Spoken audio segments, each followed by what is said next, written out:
ഒരു പാർലമെൻറ്റേറിയൻ എന്ന നിലയിലും പൊതുപ്രവർത്തകൻ എന്ന നിലയിലും കമ്മ്യൂണിസ്റ്റ് തൊഴിലാളി വർഗ പ്രസ്ഥാനത്തിൻ്റെ പ്രിയപ്പെട്ട നേതാവെന്ന നിലയിലും ഉയർന്നു വന്ന് ഇന്ന് പാർട്ടി സംസ്ഥാന സെക്രട്ടേറിയറ്റിൻ്റെ ഭാഗമായിട്ട് പ്രവർത്തിക്കുന്ന സഖാവ് സ്വരാജ് ഈ രാഷ്ട്രീയ പോരാട്ടത്തിൻ്റെ മുമ്പിൽ നിർത്തി പോരാട്ടം നയിക്കണം എന്ന് തന്നെയാണ് പാർട്ടി ഉദ്ദേശിക്കുന്നത്. LDF ഗവൺമെൻറ്റിൻ്റെ പ്രവർത്തനങ്ങൾക്കുള്ള അംഗീകാരമായി ഈ തെരഞ്ഞെടുപ്പിലെ വോട്ടുകൾ മാറും.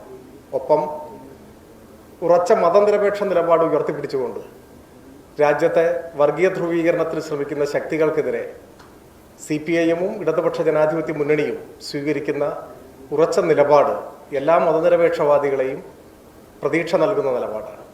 ഇതെല്ലാം ഈ തെരഞ്ഞെടുപ്പിൽ ചർച്ച ചെയ്യും. അതുകൊണ്ട് തന്നെ നല്ല ഉറച്ച വിശ്വാസം, ആത്മവിശ്വാസം LDF-ന് CPIM-നുണ്ട്. ഈ തിരഞ്ഞെടുപ്പ് കേരളത്തിലെ LDF ഗവൺമെൻറ്റിൻ്റെ തുടർഭരണത്തിനുള്ള ഒരു നാന്ദിയായി മാറും എന്ന കാര്യത്തിൽ ഞങ്ങൾക്ക് യാതൊരു സംശയവുമില്ല.